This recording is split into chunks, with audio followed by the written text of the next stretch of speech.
It's like one of my favorite things. All right, so now we're going to sit in deer pose, which some people also call cheerleader pose. You'll have one leg forward, and if you're mirroring me, you'll have your left leg forward and your right leg bent back, okay? And we're going to do our pre-assessment twist to see how far we can look around ourselves without pain. So I'm going to twist off to the left and look over my shoulder and see what I can see without straining. Okay, I've got my spot picked out. Now come on back. Now take your right hand and place it on your left shoulder. And what we're going to do is wind and unwind. So every time we wind and look over our shoulder, we're going to lift that hip up a little. We're going to engage these muscles. We're going to pause. And then we're going to unwind completely, completely, completely until you look the other direction over the other shoulder. So you might be doing inhale with the wind up. Exhale with the unwinding. Inhale with the wind up. Exhale, unwind and release. And then last time, inhale and exhale. Release this hand from the shoulder and put it on your right hip and just do circles. Circle it around, just trying to find a little bit of, you're doing movement education for this hip. You're re-educating the muscles around this hip. Go ahead and circle the other direction.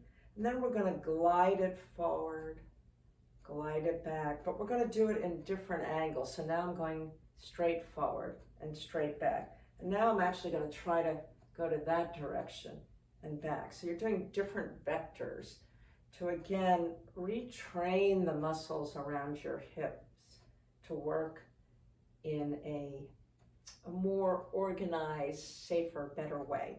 All right, let's go ahead and do one more version of the wind and unwind with our hand on the shoulder.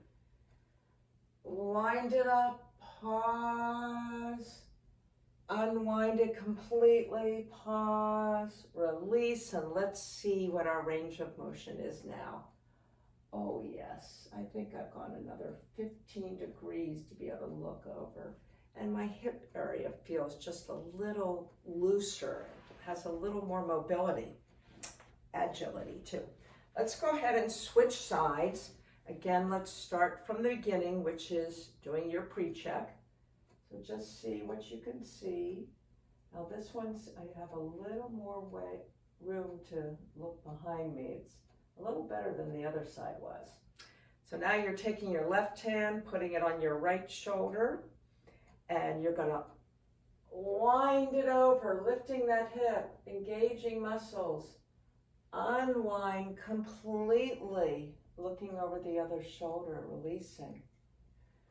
Engagement of muscles, disengagement. And engagement of muscles and releasing it. Take that hand off that shoulder, place it on the hip, and just circle around, seeing if you can get some mobility.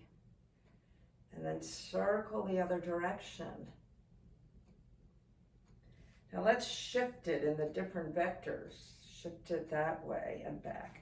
Shift it to the middle and back. Maybe shift it a little bit over that way and back. Just seeing how it wants to shift.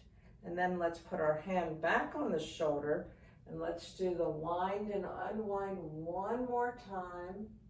Pause. Release. And then let's see how our range of motion is going this way. I can see my little metal ball all the way over there. Pretty good.